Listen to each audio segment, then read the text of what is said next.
श्री शिवाय नमस्तुभ्यम। दोस्तों, आप सभी लोग जानते हैं कि चतुर्थी जो है वो 6 मार्च 2022 को पड़ रही है। अगर आप लोगों ने कैलेंडर खोलकर नहीं देखा है तो आप खोलकर देख लीजिए। 6 मार्च 2022 को चतुर्थी है और चतुर्थी गणेश जी का दिन होता है। इस दिन गणेश जी को आप लोग प्रसन्न कर सकते हैं और अपनी मनोकामना को भगवान गणेश के सामने रख सकते हैं ताकि वो आपकी मनोकामना को पूर्ण करें। तो दोस्तों, आपको करना क्या है, एक उपाय है जो कि खुद श्री पंडित प्रदीप मिश्रा जी ने बताया है। यह उपाय सिर्फ चतुर्थी के दिन ही आपको करना है। किसी भी चतुर्थी को आप कर सकते हैं, पर अभी की जो चतुर्थी है वो 6 मार्च 2022 को पड़ रही है। तो आपको करना क्या है, ध्यान से सुनिए। यह उपाय बहुत ही ज़्यादा एक तरीके से फेमस है। अगर आप इस उपाय को करते हैं तो निश्चित ही आपकी जो मनोकामना है वो भगवान गणेश अवश्य पूर्ण करेंगे। भगवान शिव का भी आशीर्वाद आप लोगों को अवश्य मिलेगा। अगर आपको कोई दुख है, कोई समस्या है, कोई मनोकामना है, कोई काम है जो कि लंबे समय से नहीं हो रहा है, तो उसकी इच्छा करते हुए आप इस उपाय को कर सकते हैं। आपको करना क्या है, 9 शमी पत्र लेना है। ठीक है, क्या लेना है, 9 शमी पत्र लेना है।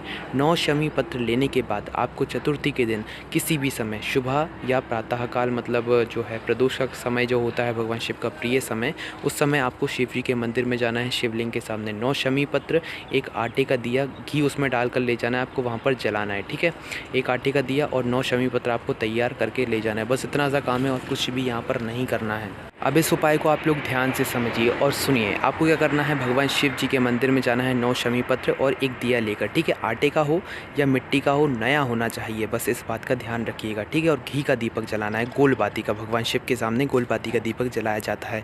तो आपको भगवान शिव के मंदिर पहुंचना है, शिवलिंग के सामने पहुंचना है। अब आप लोग जो 9 शमी पत्र लेकर गए हैं उसमें से 5 शमी पत्र निकालिए। भगवान शिव जी के मंदिर के अंदर जाने के बाद 5 शमी पत्र निकालने के बाद शिवलिंग के ऊपर एक गणेश जी का स्थान होता है, जलाधारी पर होता है। शिव जी की जो शिवलिंग होती है उसके सीधा हिस्सा जो होता है, जलाधारी का जो सीधा हिस्सा होता है शिवलिंग की तरफ से, आप लोग देखिएगा, जो जलाधारी का जो सीधा हिस्सा होता है उस सीधे हिस्से पर पूरा जो है गणेश जी का स्थान होता है। तो उस स्थान पर आपको करना है 5 शमी पत्र समर्पित करना है। ठीक है, अब 5 शमी पत्र समर्पित करने के बाद 3 शमी पत्र आपको और निकालना है जो कि आपको शिव जी की शिवलिंग के ऊपर समर्पित करना है। ठीक है, शिवलिंग के ऊपर 3 शमी पत्र समर्पित करने के बाद अब जब आप लोग शिव जी का जो प्रांगण रहेगा उस प्रांगण से बाहर निकलेंगे तो जो शिव जी की चौखट होगी, आप जब मंदिर से बाहर निकल रहे हो तो जो आपका उल्टा हाथ पड़ रहा हो, उसी उल्टे हाथ की जो चौखट रहेगी भगवान शिव की मंदिर की, तो उस चौखट पर आपको क्या करना है, एक शमी पत्र जो बचा हुआ है 9 शमी पत्र में से वो समर्पित करना है। ठीक है, और एक शमी पत्र समर्पित करने के बाद आपको उसी के साइड में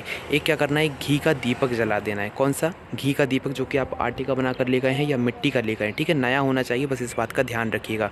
तो आपको वहाँ पर ये दीपक जला देना है गणेश जी के मयूर ध्वज, जो गणेश जी होते हैं उनका नाम लेते हुए। ठीक है, मोर ध्वज या मयूर ध्वज जो है गणेश जी का नाम लेते हुए आपको अपनी मनोकामना कर देनी है, वो दीपक जला देना है और भगवान शिव से अपनी मनोकामना, भगवान गणेश से अपनी मनोकामना, जो भी आपको समस्या है वो बोलकर आ जाना है।